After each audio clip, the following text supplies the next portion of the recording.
السلام علیکم ورحمۃ اللہ وبرکاتہ۔ الحمد للہ وحدہ والصلاة والسلام علی من لا نبی بعد اما بعد۔ معزز ناظرین کرام، آج کی اس نشست میں آپ کے سامنے موضوع پر مسح کرنے کے احکام اور اس کے شروط بیان کرنے کا شرف حاصل کر رہا ہوں۔ اللہ رب العالمین نے انسانوں پر سہولت اور آسانی پیدا کی ہے، اور اسلام کے سارے احکام و اوامر رفق پر، نرمی اور سہولت پر مبنی ہیں۔ انہی میں سے یہ ہے کہ اللہ رب العالمین نے یہ مشروع قرار دیا کہ لوگ اپنے موضوع پر مسح کریں۔ اس لیے موضوع پر مسح کرنا درست اور صحیح ہے۔ صحابہ کرام نے موضوع پر مسح کیا، اللہ کے نبی نے خود اس پر مسح کیا، لہذا اس رخصت کو قبول کرنا چاہیے۔ اور موضوع پر مسح کرنے کے چند شرائط ہیں، ان شرائط کا خیال کرنا نہایت ہی ضروری ہے۔ پہلی شرط یہ ہے کہ وہ موزے جن پر مسح کرنا درست اور صحیح ہے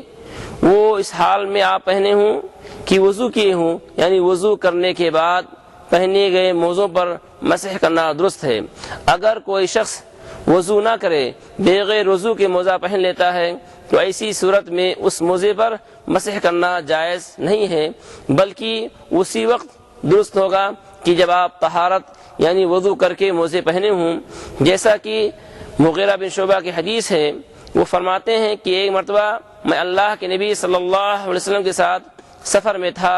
اللہ کے نبی کے لیے وضو کا پانی پیش کیا، اور میں جب نبی کریم صلی اللہ علیہ وسلم کے یعنی پیر مبارک سے موزہ نکالنے کے لیے جھکا تو اللہ کے نبی فرمایا دعہما فانی ادخلتہما طاہرتین فمسح علیہما۔ اللہ کے نبی فرمایا اے مغیرہ بن شعبہ، ان دونوں موزوں کو مت نکالو، کیونکہ میں نے ان موزوں کو طہارت یعنی وضو کر کے پہنا ہے۔ چنانچہ اللہ کے نبی صلی اللہ علیہ وسلم نے ان دونوں موزوں پر مسح کیا۔ یہ متفق علیہ حدیث ہے۔ اس حدیث سے یہ بات واضح ہوتی ہے کہ طہارت یعنی وضو کے بعد پہنے گئے موزوں پر مسح کرنا درست ہوگا۔ دوسری شرط یہ ہے کہ ان موزوں پر مسح کرنا درست ہے جو موزے پاک ہوں، نجاست نہ ہو، نجاست نہ لگی ہو، گندے نہ ہوں، یعنی نجاست سے دور ہوں، تو ایسے موضوع پر مسح کرنا درست اور صحیح ہے۔ جیسا کہ ابو داؤد کی روایت ہے کہ ایک مرتبہ اللہ کے نبی صلی اللہ علیہ وسلم نے صحابہ کرام کو جوتے پہن کر کے نماز پڑھائی، اور دوران نماز جبریل علیہ السلام آئے اور اللہ کے نبی کو حکم دیا کہ اللہ کے نبی صلی اللہ علیہ وسلم آپ کے جوتوں میں گندگی لگی ہوئی ہے۔ چنانچہ نبی کریم صلی اللہ علیہ وسلم نے نماز کی حالت میں ان دونوں جوتوں کو نکال دیا۔ پھر نبی کریم صلی اللہ علیہ وسلم جب نماز سے فارغ ہوئے تو صحابہ کرام سے بھی پوچھا کہ اے صحابہ کرام، تم لوگوں نے موزوں کو کیوں نکال دیا، ان جوتوں کو کیوں نکال دیا؟ چنانچہ فرمایا کہ اللہ کے نبی صلی اللہ علیہ وسلم، میں نے آپ کو دیکھا جوتے نکالتے ہوئے، اس لیے ہم لوگوں نے بھی آپ کی محبت میں آپ کی اقتدا کرتے ہوئے نکال دیا۔ چنانچہ اللہ کے نبی صلی اللہ علیہ وسلم ارشاد فرمایا اس موقع پر کہ اذا جاء احدکم الى المسجد فلینظر فإن رأى في نعلیہ قدرا او اذى فلیمسحہ ولیصلی، کہ اگر تم میں سے کوئی شخص جب مسجد میں آئے اور دیکھے کہ اگر جوتے میں کچھ لگا ہوا ہے، گندگی لگی ہوئی ہے، تو اس کو صاف کر لے، پوچھ لے اور اس پہ نماز پڑھ لے۔ اس حدیث سے بات یہ واضح ہوتی ہے کہ وہ چیز، وہ کپڑے یا وہ موزے جو آپ کے بدن پہ ہوں، ضروری ہے کہ وہ نجاست سے پاک و صاف ہوں۔ تیسری شرط یہ ہے کہ موضوع پر مسح کرنا اسی وقت درست ہوگا کہ جب آپ حد سے اصغر یعنی وہ چیزیں جس کے لائق ہونے سے وضو ٹوٹ جاتا ہے، انہی چیزوں کے لائق ہونے کی صورت میں اس پر مسح کرنا جائز ہوگا۔ لیکن وہ چیز جس کے لاحق ہونے سے غسل کرنا واجب ہو جاتا ہے، جس کو حد سے اکبر کہتے ہیں، تو حد سے اکبر لائق ہونے کی صورت میں موزہ نکالنا واجب ہوگا، اس پر مسح کرنا درست نہیں ہوگا۔ جیسا کہ حدیث کے راوی صفوان بن عسال فرماتے ہیں کان یأمرنا رسول اللہ صلی اللہ علیہ وسلم اذا كنا سفرا الا ننزع خفافنا 3 ایام ولیالہن الا من جنابۃ ولکن من غائط وبول ونوم، رواہ الترمذی۔ اس حدیث کا مفہوم یہ ہے کہ حدیث کے راوی صفوان بن عسال فرماتے ہیں کہ اللہ کے نبی صلی اللہ علیہ وسلم ہمیں حکم دیا کرتے تھے کہ ہم سفر کے دوران اپنے موزوں کو 3 دن اور 3 رات نہ نکالیں، اس پر مسح کرتے رہیں، لیکن جب جنابت لاحق ہو جائے تو جنابت لاحق ہونے کی صورت میں موزہ نکالا جائے اور اس پیر کو دھلا جائے، لیکن پیشاب پیخانہ اور نیند وہ چیز ہے اس کے لائق ہونے کی صورت میں موزہ نہ نکالیں بلکہ اس پر مسح کر لیں۔ اس حدیث سے یہ بات واضح ہوتی ہے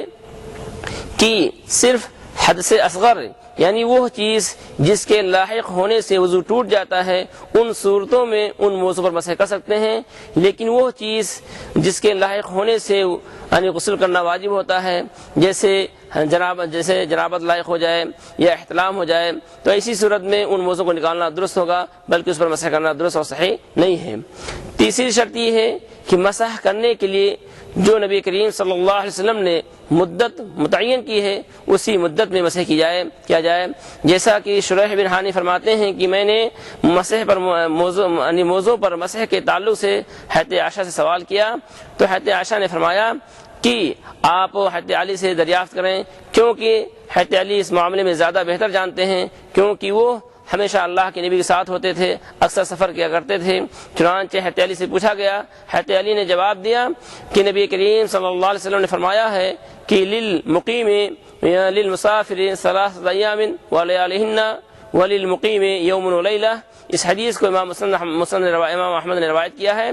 کہ حضرت علی رضی اللہ تعالی عنہ نے فرمایا کہ اللہ کے نبی نے فرمایا ہے کہ مسافر کے لیے 3 دن اور 3 رات ہے، مقیم کے لیے 1 دن 1 رات ہے۔ معلوم یہ ہوا کہ ایک مقیم شخص موزہ پہننے کے بعد 1 دن اور 1 رات اس پر مسح کر سکتا ہے، اور مسافر حالت سفر میں 3 دن اور 3 رات مسح کر سکتا ہے۔ اسی طریقے سے مسح کرنے کا طریقہ یہ ہے کہ آپ اپنے انگلیوں کو پانی سے تر کر کے آپ پیر کی جو انگلیاں ہیں وہاں سے شروع کریں اور صرف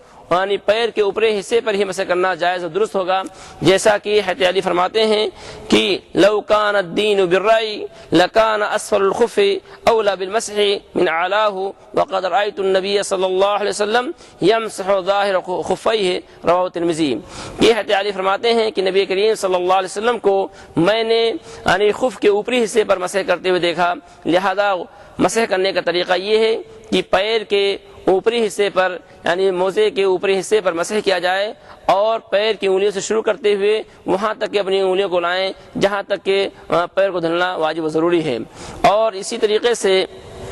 یہ درست اور صحیح ہے کہ بیک وقت دونوں ہاتھوں سے آپ دائیں ہاتھ سے دائیں پیر کا مسح کریں اور بائیں ہاتھ سے بائیں پیر کا مسح کریں۔ یہ تھے